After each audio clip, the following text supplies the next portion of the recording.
Parang merong isang makabagong karamdaman ng mga tao ngayon called stress, tension, depression.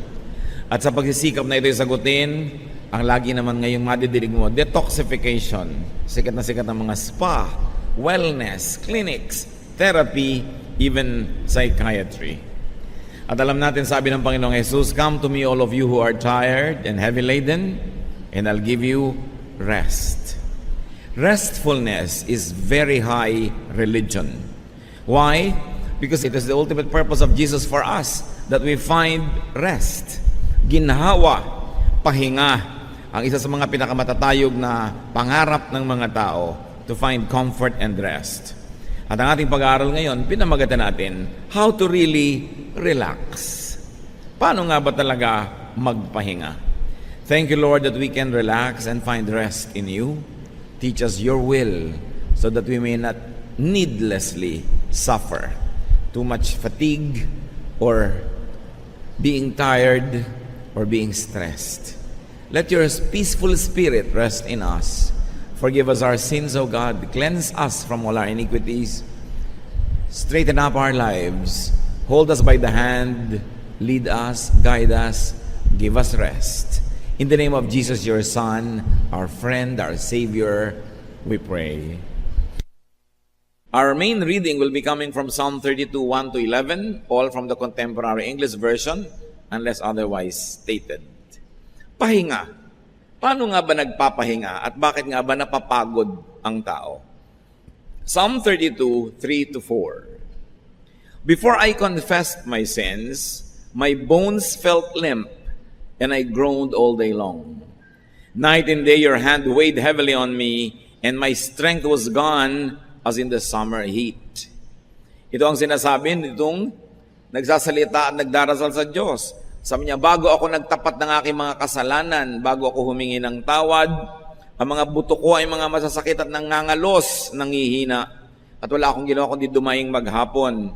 Araw-gabi, parang napakabigat ng kamay mong nakadagan sa akin. At ang aking lakas ay naubos na tulad ng panghihina sa gitna ng tag-araw at tag-init. At alam nating nakakapanghina talaga ang init.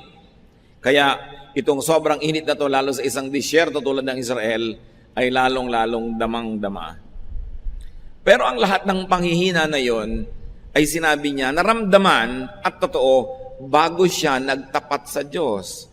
Before I confessed my sins to you, this was my condition.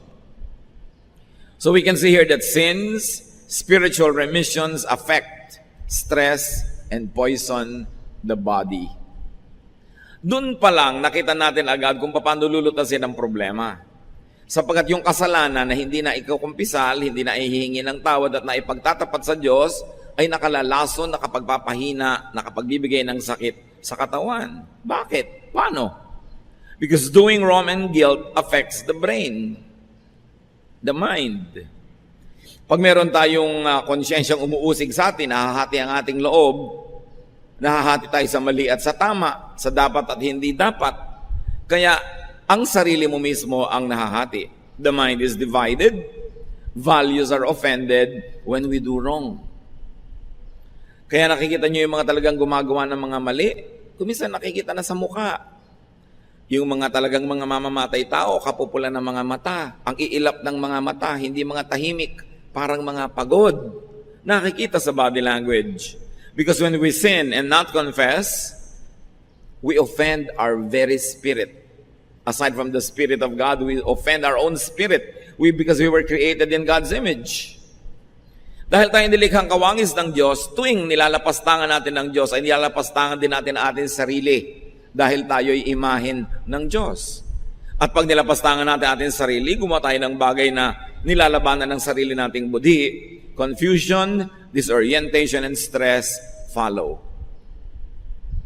Kaya ang taong maraming pagkakamali, pagkakasala, pagsisinungaling, pandaraya, hindi pahinga, balisa, mailap, hindi mapakali. Because the mind affects and moves the body. A guilty mind is going to short circuit the electricity of the body and make it sick. A guilty mind drains and hurts and weakens. In fact, guilt afflicts the body. Lahat ay nagmumula sa spiritual world. Ang mga sakit na nadarama ng ating katawan, may pinagmumulan yan na spiritual na dahilan. Kaya yung mga magagalitin, nagkakaroon ng mga hypertension. Yung mga hindi makapagtimpi, naha-heart attack. Yung mga laging may mga damdaming hindi maibulalas, sari-saring sakit ang dumadapo sa katawan.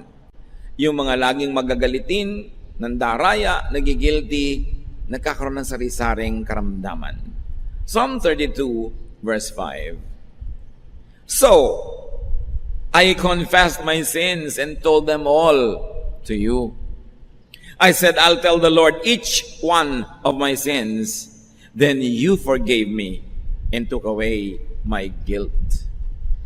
Dahil sa hirap ng aking kalagayan na meron akong kasalanang hindi na ibubunyag at nahihingi ng tawad, ito na lang gagawin ko. Ipagtatapat ko, hihingi ako ng tawad, iisa-isahin ko para walang maiwan na pinagmumulan ng sakit ng aking katawan. At ako'y pinatawad mong lahat. Tinanggal mo ang bigat ng aking pagkakasala. So confession to God earns forgiveness, takes away guilt, takes the burden off. Confession to God detoxifies the body. Dapat nating alalahanin na alam na naman ng Diyos lahat ng kasalanan natin. Ano ang nangyayari? Bakit pag ipinagtatapat mo ay lumuluwag ang iyong loob, gumagaan ang iyong damdamin? Bakit mo ipagtatapat sa Diyos na alam naman niya yun dahil alam niya lahat?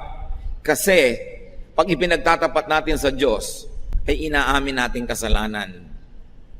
At ang pag-amin na yon, yung pagtatapat na yon, ang nakikinabang ay ikaw, hindi ang Diyos. When the offender knows, acknowledges, and repents and makes right, the offender benefits. You don't confess to God so that God will know your sins. He already knows. You confess to God so that you will know and realize that you are sinful. Kasi yun pang may mali kang ginawa, tapos sinasabi mong, hindi, tama naman ako ng konti, kaya ako namang ginawa yan, kasi. Hati ka nun. At ang pagiging hati, nagbibigay yan ng sakit. Kaya ako naman pinatay siya, kasi ninakaw ko, kasi magpapakain ako ng anak ko nagugutom. Hati ka, kasi alam mong masamang pumatay, tapos i-justify mo yung sarili mo. Pero pag sinabi mo na, oo, hindi na ako mangangatwiran, mali talaga ang ginawa ko, Lord, sorry. Naging isa ka na. Isa ka na sa pagtanggap na mali yon, hindi ka nahati na may mali at may tamang nagkakagulo sa loob ng puso mo. Inamin mo na, naging buo ka muli. Kahit pa nga ang pagsisimula ng iyong pagiging buo ay pagtanggap na mali ka. Pero yung niloloko mo ang iyong sarili na tama ka, na alam mo namang mali ka, magkakasakit ka. Kaya mahalaga, inaamin mo sa Diyos. Ang totoo nun, sa sarili mo inaamin. Dahil ang Diyos ay nakatahan sa iyong espiritu, nakatahan sa iyong puso, pag kinausap mo siya, nakakausap mo rin na yung sarili kahit hindi mo sadyain. Kaya pag humihingi ka ng tawad sa Diyos, humihingi ka rin ng tawad sa iyong sarili na na-offend mo rin nung gumawa ka ng mali. Kaya nagdadalawang loob ang tao. Sa ating wika, malinaw yan, nagdadalawang loob ka. Hati ang loob mo. Dapat maging buo ang loob mo, isang loob. Kasi talagang mahirap yung hati. So you confess to God, not to inform God, but to inform yourself that you're really wrong, to the point that you admit that you're wrong, to the point that you repent and that you seek forgiveness. And when you seek forgiveness from God, you inevitably seek forgiveness from your own conscience. Lumuluwag tuloy ang iyong loob. Confessing to God is almost like confessing to oneself. Now we have already mentioned that sin is poison for the soul, for the spirit. Sin is poison for the emotion and thought and the body. And when you confess, you get detoxified. Usong-uso ngayon yung salitang yan, detox. Tanggalin ang toxin, ang lason sa iyong katawan. Magpurga ka, uminom ka ng herbs, ibabad mo ang paa mo sa ganito, kung ano pinagagagawa natin to detox. But when you confess, you take away the sin from your heart. It's the highest form of detoxification. Psalm 32:6, we worship you, Lord, and we should always pray whenever we find out that we have sinned. then we won't be swept away by a raging flood. So it is not the sin by itself that sweeps you away, but the guilt and the illness of the spirit and the soul that follows it that destroys the person. So you always pray and you always confess. Pag may kasalanan tayo, hindi na natin iniipon para weekly ang confession sa Diyos o monthly. Tuwing may naisip kang kasalanang nagawa, confess agad para hindi magtagal sa iyong puso yung lason na inilagay ng kasalanan na yon. We should always be conscious of and sensitive to sin. Psalm 32, 7-9, to continue. You are my hiding place. You protect me from trouble and you put songs in my heart because you have saved me. You said to me, I will point out the road that you should follow. I will be your teacher and watch over you. Don't be stupid like horses and mules that must be led with ropes to make them obey. Saan ka ba magtatago sa kasalanan? Ang Diyos ay nasa lahat ng dako. Pero pag sa Diyos ka na umamin at nakipag-ayos, sa Kanya ka nagkukubli, siya ang hiding place mo. Sino pang uusig sa'yo? Kung ang Diyos mismo ay pinatawad ka na at ginastify ka na. Pagkakampi mo na yung Diyos, hindi dahil banal ka, kundi dahil inamin mo, tinanggap ang kasalanan at inihingi mo ng tawad, at taos pusong gusto mo nang magbago, yung dating hukom ay ngayon ay kakampi mo na. Kaya sabi niya, you are my hiding place. At huwag daw tayong hangal tulad ng mga kabayo at mga hayop na ang naghihila sa kanila yung mga lubid na nakatali sa kanilang mga ilong. Kahit ayaw nilang pumunta, hinihila sila doon. At ang kasalanan, parang lubid na nakatali sa ilong natin. Hinihila tayo kung saan-saan tayo nagpupunta. Kasi pag gumagawa tayo ng mali, nagkakaroon ng affliction, suffering, and punishment. And because of that, we are led to repentance. Be led by a good conscience to do good. Don't be led by your trying to avoid punishment. Magkaiba yon. Kaya yung mga iba sumusuko na sa Diyos dahil hirap na, wala nang magawa. So ang naghila lang sa kanila, lubid. Huwag kayong ganun. Magkusa kayong sumunod sa Diyos. Huwag niyong antayin na talian niya kayo ng mga pagdurusa at paghihira para puwersahin kayong sumunod. Sumunod ka na ng kusa at nang huwag ka na masaktan at huwag ka na makipagtunggali at nang wala na lang stress. Now the Lord shelters, protects, guides, and teaches people. And the Lord even cheers people up. Psalm 32, 10-11. All kinds of troubles will strike the wicked, but your kindness shields those who trust you, Lord. And so your good people should celebrate and shout.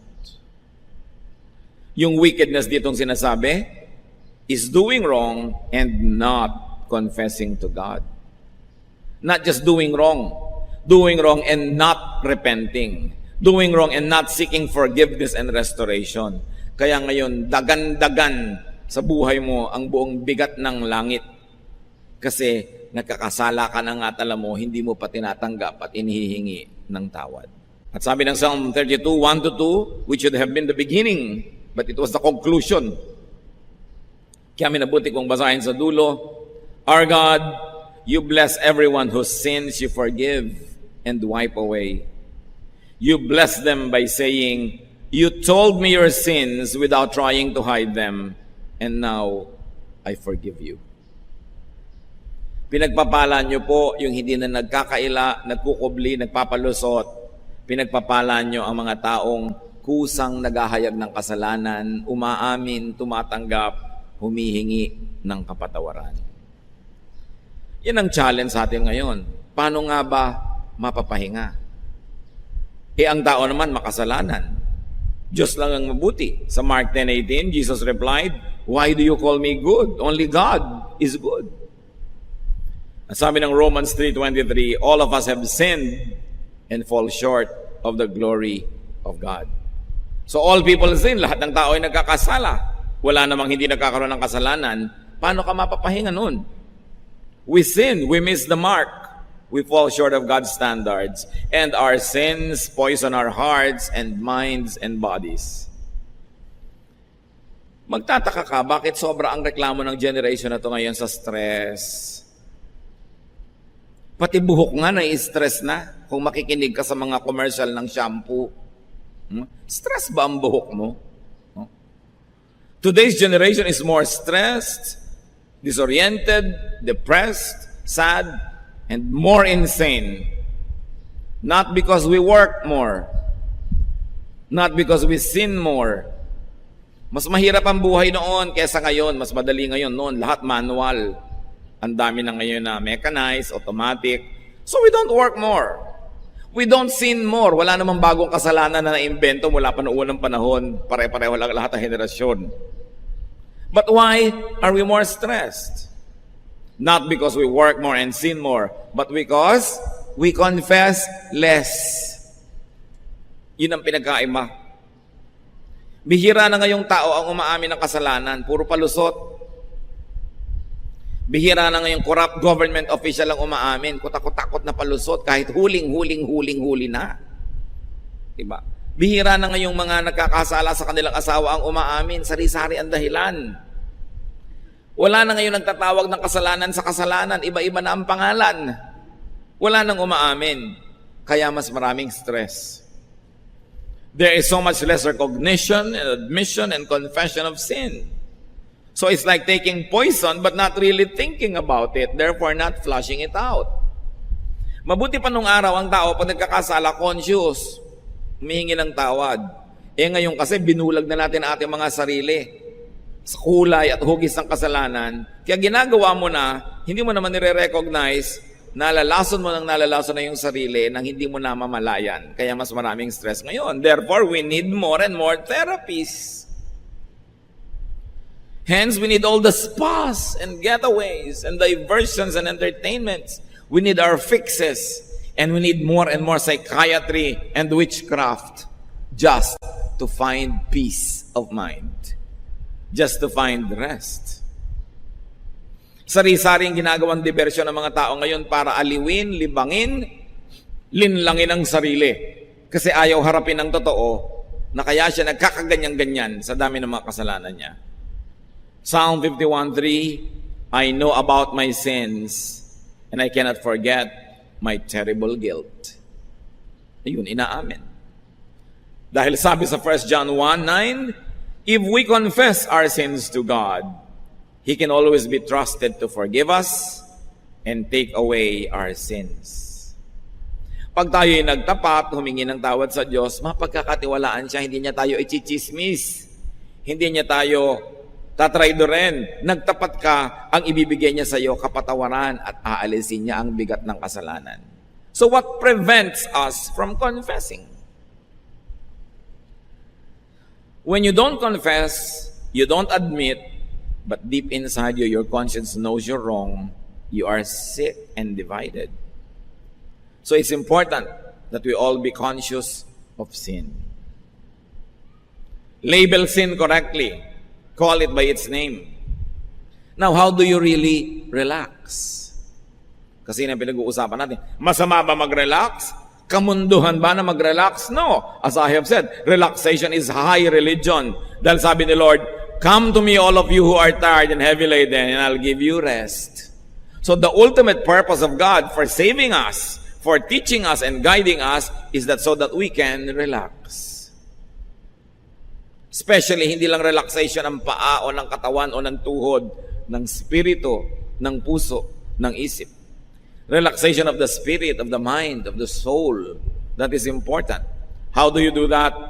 Obviously, repent. Pagsisihan ng ating mga kasalanan. Confess to God and to people you wrong.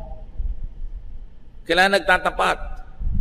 Since doing wrong and guilt affects the mind and the brain, since guilt drains and hurts and weakens and afflicts the body, relax and stay relaxed by avoiding sin.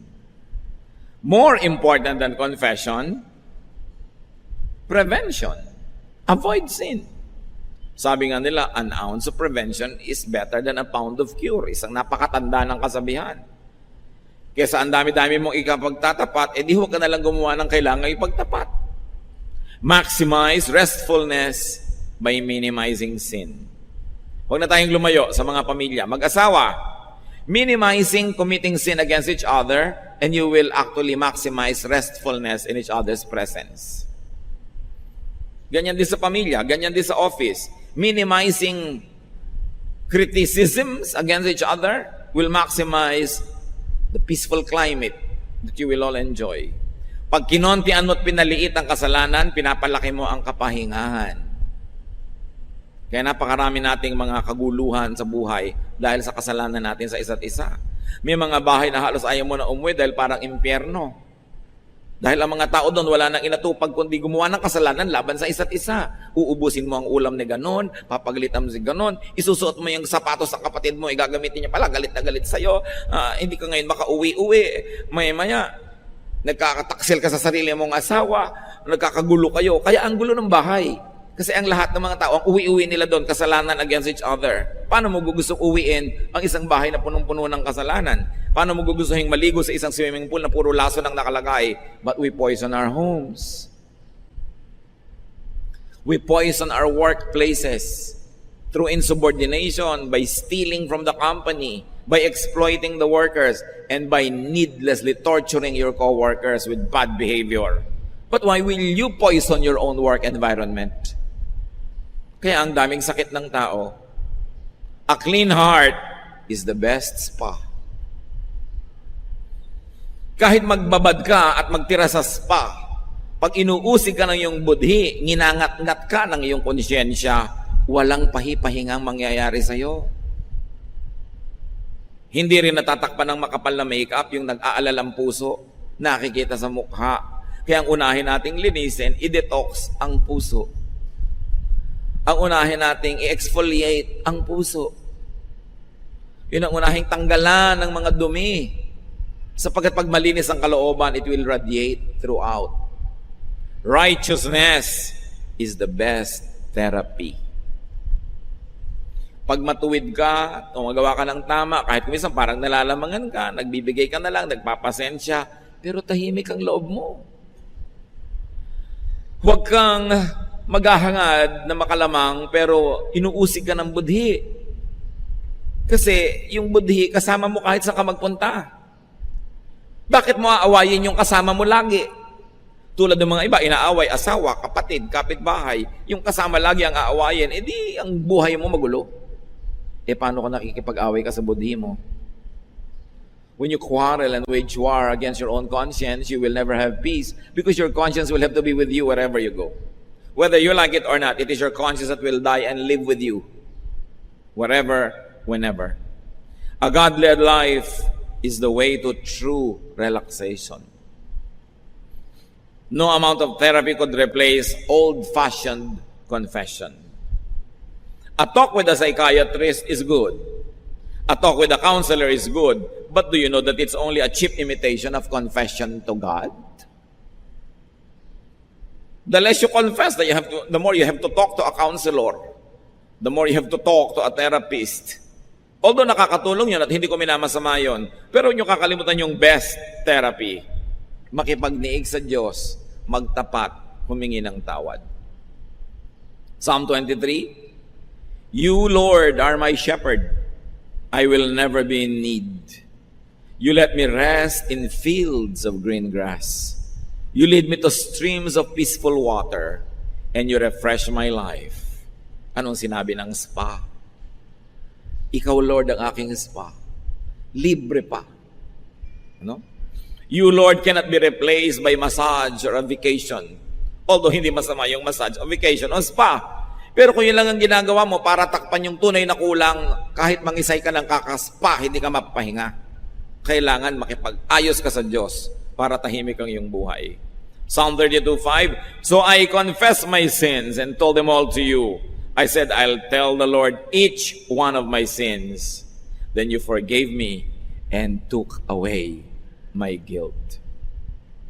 Confession to God earns forgiveness, takes away guilt, takes the burden off, detoxifies. Confession to people that we wrong does the same thing. Mahalaga nagtatapat ka rin. Pero ang pagtatapat, mga kapatid, careful. Kasi kuminsan sa pagtatapat mo, gumaan ang loob mo, pero ang bumigat yung pinagtapatan mo. Kaya i-handle mo yan mabuti. Biro mo, gusto mong gumaan ang loob mo dahil may anak kang 5 sa labas, sasabihin mo bigla sa asawa mo, ay gumaan nga loob mo, pero siya naman tong nanigas at namatay. Di ba? So, break it gently. Be kind. Hindi yung ang bigat ng problema ko, sasabihin ko sa'yo, uuwi ka ngayon ng humahalak, tumatawa, pero yung pinagsabihan mo, nagbaril sa sarili dahil hindi na kaya ang binigay mo. Kumisa kasi selfish din tayo. Sa kagustuhan natin gumaan ang loob natin, tatambak natin sa kapwa yung samaan natin ang loob. You are not always entitled to transfer your heaviness to other people. So you be sensitive, take their situation into consideration, their health, their emotional well-being at that time. Pero mahalaga nagtatapat. Kasi madalas, yung pagtatapat nyo, hindi lang kayo yung gumagaling, pati yung taong pinagtapatan nyo gumaling. Lalo't matagal na niya kayong listado, inaabangan lang pala magtapat kayo. Di ba? Nagmamaang-maangan lang pala at inaantay na kusa kayong umamin at humingi ng tawad, siya rin gagaling. Pero kung ipagtatapat ninyo, isang kasalanang matagal lang nangyari at hindi na naman nauulit na at hindi na mauulit pa, baka mabuting sarili ninyo na lang, kayo na lang mabigatan, kaysa yung nananahimik yung asawa pa ang nabigatan, lalo't hindi na naman talaga nangyayari at hindi na danger yon, pasensya kayo, buhatin nyo yan, kayo may kagagawan. No? Pero huwag nyo lang ipasa sa inyong mga mahal sa buhay para lang gumaan loob nyo. Pero kung matibay ang kanilang loob at kaya naman nila, titimplahin nyo ang ganyang mga bagay. Now, let's never forget to appreciate that God lives in people's hearts. Romans 8:9, you are no longer ruled by your desires, but by God's Spirit who lives in you. People who don't have the Spirit of Christ in them don't belong to Him. So, ang Espiritu ng Diyos nasa atin. 1 Corinthians 6:19, you surely know that your body is a temple where the Holy Spirit lives. The Spirit is in you and is a gift from God. You are no longer your own. So God's Spirit is one with the believer's spirit. Ang Espiritu ng Diyos nakatira sa atin, kaisa ng ating espiritu, kabuhol ng ating espiritu. Kaya pagka ginalit mo yung Diyos, ginagalit mo rin ang iyong sarili. Inoffend mo ang Diyos, ino-offend mo rin ang iyong sarili. Kasi magkabuhol ang espiritu mo at ang espiritu ng Diyos. So anong ibig sabihin yan? To offend God is to offend oneself. Meron kayong alam na mali, ayaw ng Diyos, ginawa nyo, na-offend ng God, pero na-offend din ang inyong budhi. Hindi lang ang God. Ephesians 4:30, don't make God's Spirit sad. The Spirit makes you sure that someday you will be free from your sins. So the Spirit that lives in you becomes sad when you commit sin. And your spirit, who is one with the Spirit of God, also becomes sad. So outwardly, masaya ka dahil may ginawa kang mali na sa palagay mo may benefit. Pero inwardly, malungkot ka rin. Yan ang sinasabi nating hati. Minsan, meron kang gustong pagsabihan ng masakit na salita dahil talagang dapat niyang marinig. Pinagbigyan mo ang kate ng iyong labi. Sinabi mo, sumaya ka. Pero ang totoo, sa loob ng puso mo, may lungkot ka rin. Dahil nakasakit ka rin ng iyong kapwa. Hati ka. At dahil hati ka, magkakasakit ka. Because you are not one. You are not balanced. The Spirit of God is in you. To be separated from God is to be separated from self. Lumayo ka sa Diyos. Makikita mo kapatid, lumalayo ka rin sa iyong sarili. Na pag nananalamin ka, gusto mo sabihin, ako ba talaga to? Parang hindi ako ito yung dati ah. Parang naiba na rin ako. Kasi pag lumayo ka sa Diyos, kaisa mo yung Diyos, lalayo ka rin doon sa image mo na maka-Diyos. Dalawa ngayon ang yung mukha. Paano ka mabubuhay na dalawang mukha mo? Hindi ka naman imahe ng mga Buddhism at kung ano-ano. Isa ka lang, dapat isa lang ang mukha mo. Kaya may kasabihan tayo dyan, nawawala sa sarili. Di ba? Hati, hindi buo. When you offend God, you offend yourself. That's why you feel dirty. Sometimes you do something wrong, although you enjoyed, but you feel dirty. Kasi na-offend yung kabilang pagkatao mo, yung kakambal ng Diyos. But when you reunite with God, you also reunite with yourself. Dahil may bahagi ka na bahagi ng Diyos, pag bumalik ka sa Diyos, bumabalik ka sa bahagi mo, na kinalimutan mo dahil ang pinakinggan mo, yung kabilang bahagi mo, yung madilim. That's why when you edify God, did you notice? You also edify yourself. Bakit pag pinapupurihan mo ang Diyos, kumakanta ka, sumasayaw ka, o nag-o-offering ka ng taos-puso, parang tumataas din ang spirito mo. Samantalang pinagpupuri mo, Diyos. Pinuri mo ang Diyos, pinataas mo ang pangalan ng Diyos. Bakit martaas din ang feeling mo? Because when you edify God, you also edify yourself because you are one with God in spirit. That is why worship, prayer, righteousness, meditation, and other spiritual activities are uplifting for the worshiper.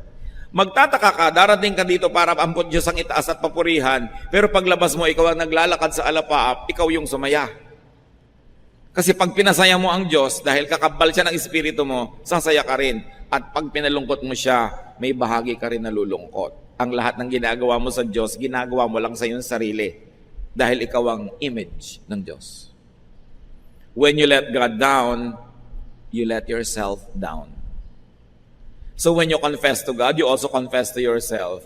And when God forgives you, your conscience that is one with God also forgives you. That's why you find rest. You can never rest when your conscience and you are at war. Kaya dapat nabubuhay ang tao ng tahimik, payapa, banal, tahimik siya. Unconfessed sin tortures. The cure is reconciliation with God.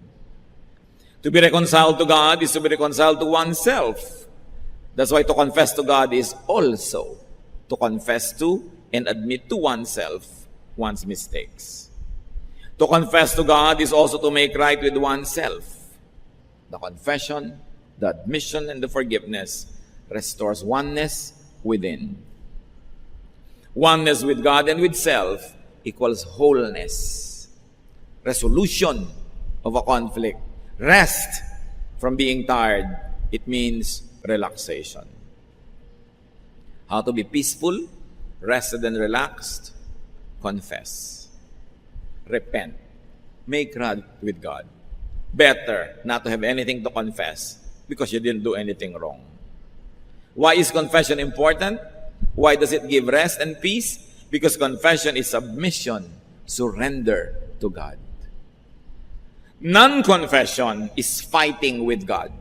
Paano ka matatahimik? Kinakalaban mo ang Diyos. Pero pag nag-confess ka na, sumuko ka na, tapos na ang gyera. Katulad ng lahat ng gyera, pag sumurrender na yung kabilang partido, tapos na ang gyera, may nanalo na. At hindi tayo lugi kung Diyos ang nananalo. Bakit? Dahil tayo rin yun, dahil kakambal nga ng spirito natin, ang spirito ng Diyos. Kailangan siyasatin natin ang mga sarili. At sa sandaling ito, nais kong hamunin ng bawat isa. Meron ba kayong mga nervyos? Meron ba kayong mga kabagabagan? Meron ba kayong mga parang insecurities, mga depression? Meron ba kayong mga nagpapahirap sa inyong loob? Baka naman unconfessed sin lang yan. Kailangan siyasatin natin ating sarili. Kumisan kasi kung relihiyoso ka, lagi ka may dalang Bible, akala mo okay ka na eh. At nabubulag tayo sa mga sarili nating kasalanan pag wala nang nakakapagsalita sa atin. Pag ikaw ang padre de pamilya, ikaw ang breadwinner, ikaw ang boss, wala na kuminsan makapagtuwid sa'yo. Akala mo, lagi ka nang tama. Ikaw tong pinakamatanda, akala mo, lagi kang tama. Hindi laging ganun yon. Kaya ang mga naliligaw madalas, yung mga pinakamatataas ang ranggo, mga pinaka-breadwinner, pinaka-boss, kasi wala nang makapagtuwid sa kanila. Mahalaga, nagpapakumbaba, sinisiyasat ang sarili. Kaya sa pagpapatuloy natin sa ating spiritual growth, it's good to pause and say, Lord, may unconfessed sin po ba ako? Siyasatin niyo ako, baka dahil convinced akong okay ako, pero ba't hindi okay lahat sa paligid ko? Baka meron ako hindi nahuhukay na ugat ng kasalanan na nagbibigay ng mapakla at mapait na bunga sa aking pangaraw-araw na pamumuhay. O baka naman, obvious naman na may kasalanan, ayaw pa rin aminin. So aminin na ngayon, ipagtapat para tayo makarelax. Kung relax na kayo, mas marerelax pa kayo kung hahanapin pa natin kung ano ang possible roots of other issues in our lives. Ama namin, nagpapakumbaba kami sa iyong harapan. Kinikilala namin kami gawa sa lupa, bagamat may espiritu kayong nakatira sa amin. Yung pagiging lupa namin ang madalas nagiging dahilan, kaya kami naliligaw. Siyasatin niyo po ang aming puso sa aming mga kapatid na alam ang mga mali. Turuan mo kami ngayon na magtapat, umamin, humingi ng tawad at magpasyang baguhin, ituwid ang aming makalikuan. Lalo ang masasama naming ugali na nagpapalayo sa mga mahal namin sa buhay. Turo mo sa amin, Lord, na huwag laging sila ang sisihin.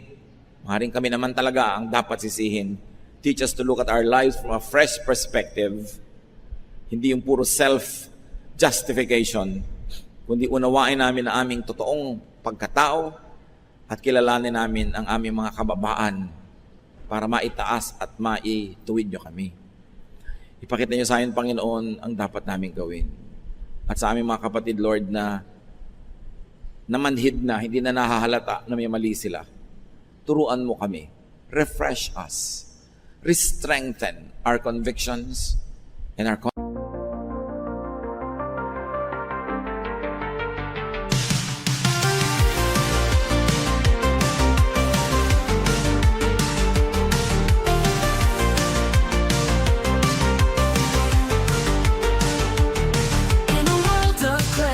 crossover dreams, sin-lit melodies, whispering schemes, they female vocals telling tales untold, indie rock beats turning hearts cold. We ride the waves of the night, lost in an alt-rock delight, haunting echoes of the past, experimental sounds that forever last.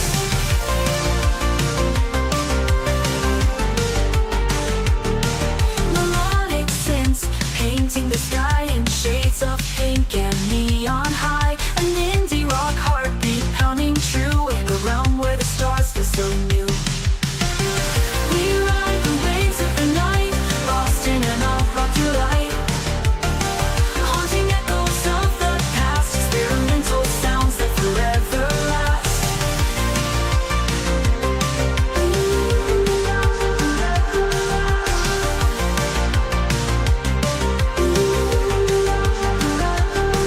Melodic synths painting the sky in shades of pink and neon high. An indie rock heartbeat pounding true in a realm where the stars feel so new.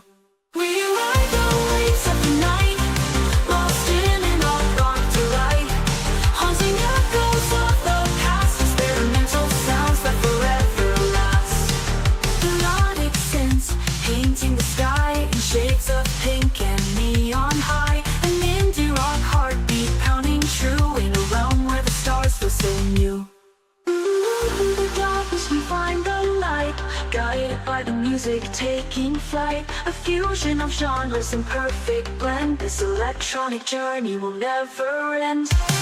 We ride the waves of the night, lost in an alt-rock delight, haunting echoes of the past, experimental sounds that forever last. Classic crossover, timeless groove, synth-fed symphonies, we shall move. Late female vocals in the distance call, indie rock hearts standing tall.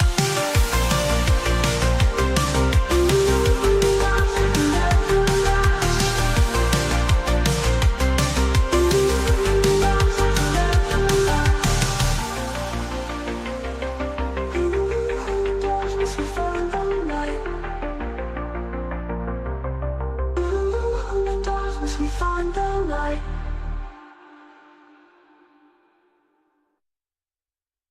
conscience. So our conscience can be your voice that effectively, powerfully, and loudly speaks to us. At sa aming paghingi ng tawad, pagkilala sa mga hindi kinikilalang kasalanan, palakasin niyo po kami, linisin, tanggalin niyo ang mga lason sa aming isip, puso at buhay, at maging ang aming mga katawan, palakasin niyo para kami magkaroon ng pahinga. And being rested, we can do your work, we can serve people, and we can appreciate you more. Magbulay-bulay tayo na ilang saglit, mga kapatid. Ngayon ang chance, huwag niyo ipagpaliban. Kung meron ng dapat aminin sa Diyos, huwag na tayo mga tuwiran, ihingi ng tawad, magpasyang baguhin ang mga detalye ng ating buhay na dapat baguhin. At doon sa mga naniwala na nga tayong lagi tayong tama, mag-isip-isip muna kayo ngayon. Maaaring tama ang sinasabi sa inyo ng inyong kritik, ng inyong asawa, ng inyong anak, ng inyong magulang. Oh God, teach us to be humble and let your truth detoxify us. Let your truth set us free. Spend some moment in silence and may the Spirit minister to each one.